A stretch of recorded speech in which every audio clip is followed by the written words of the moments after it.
little brother Eric has grown quite tall in my absence. Thirsty? Here we are, darlings. Martini cocktail. Lovely. It's still ice cold. Hi, I'm Mark Wing-Davey. I'm the director of Behind the Eye here at the Cincinnati Playhouse. This is the third time I've directed here. I love doing new work. I guess I'm kind of known over here in the States for that sort of work. And Cincinnati Playhouse is particularly known for its support for new work. And they have a kind of adventurous policy, which I'm very pleased to participate in. It's delightful to be back in Cincinnati. I've had a great time the last 2 times I was here. Wonderfully supported and adventurous work I felt from the cast and from the piece, and particularly with the support from Ed and the rest of the Playhouse. I'm excited to be doing this play. It's a very practical play with lots of real things happening within it, as well as real performances. So we're still struggling with that as we speak. Okay. There's a little subtext there, which you can get later through the grapevine.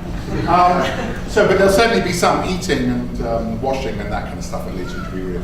But the play itself is really a kind of powerful evocation of the complexity of this particular woman, and from a very kind of unique feminist perspective, which doesn't take a kind of simple view of this person, but makes a very complex, likable, dislikable, a wonderful artist, someone who is not a wonderful artist. There's a whole kind of range within it, which will make for a fascinating evening, I think. So I'm thrilled to be here. I'm thrilled with the cast that I have, very excited.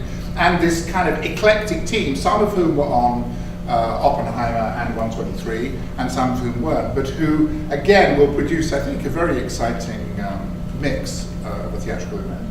Anyway, so thanks very much. The rehearsal process is kind of interesting with new work.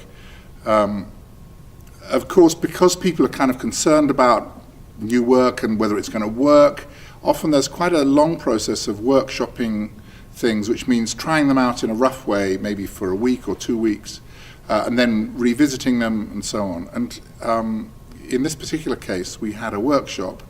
In fact, we had 2 workshops, which resulted in some kinds of changes. And then we went into the production process.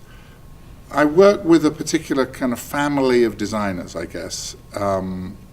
Doug Stein and Peter Cassander, who are the scenic design people, have been with me through all 3 pieces. And this time I'm working with a new costume designer, Emily Rebholz, Peter Flaherty, who is the video designer, who's new to me, and Blake Berber, who's lighting it, who is someone who I've known a long, long time, who used to assist someone who I worked with when I very first started. So you try to assemble a group of people who you think are good for the material and can work well in a kind of imaginative space, which is fairly small, but with a very ambitious project, which this is.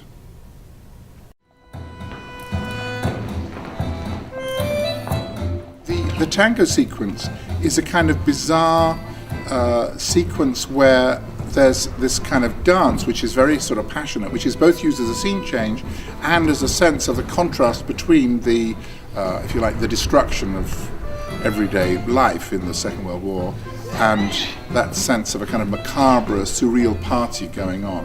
And that's danced by Dee Pelletier and Alex Podolki.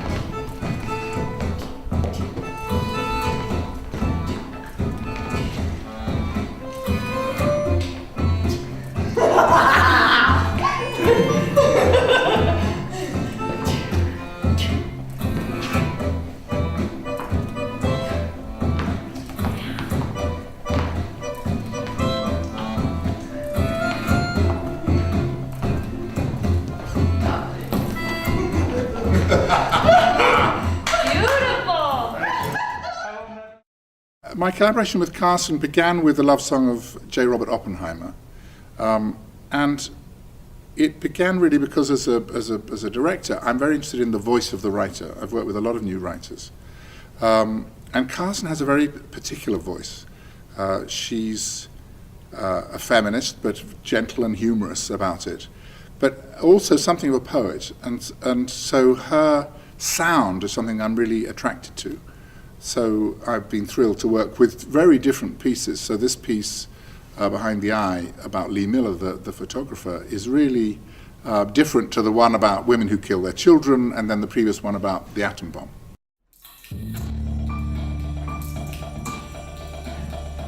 I suppose they should expect to have a good time.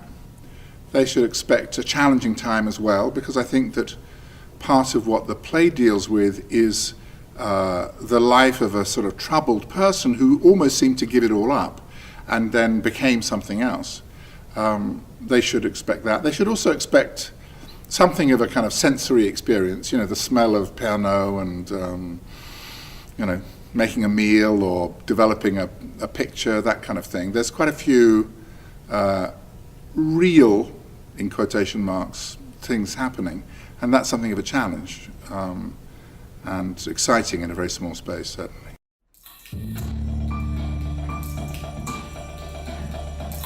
Part of the things that have surprised me are the way that the production itself has partly been about the real, the transformation of things within a theatrical and dreamlike context. So when I talk about earlier about the smell of things or the way that Pernod clouds, water clouds in the glass, that sense of everything drifting and shifting and being cooked and altering, that the way that the images kind of play through and repeat themselves and make up a total theatrical experience, I think has surprised me, that it's come together in a artistic and theatrical unity, I guess, rather than it being something which was like a simple linear way of telling a story. And the way that that has recontextualized itself has surprised me. Thanks to Cincinnati Playhouse for their support for this kind of work, and particularly for Carson, who really is an important voice in the American theatre. This has been a kind of artistic home for her for these, what I think are really major plays.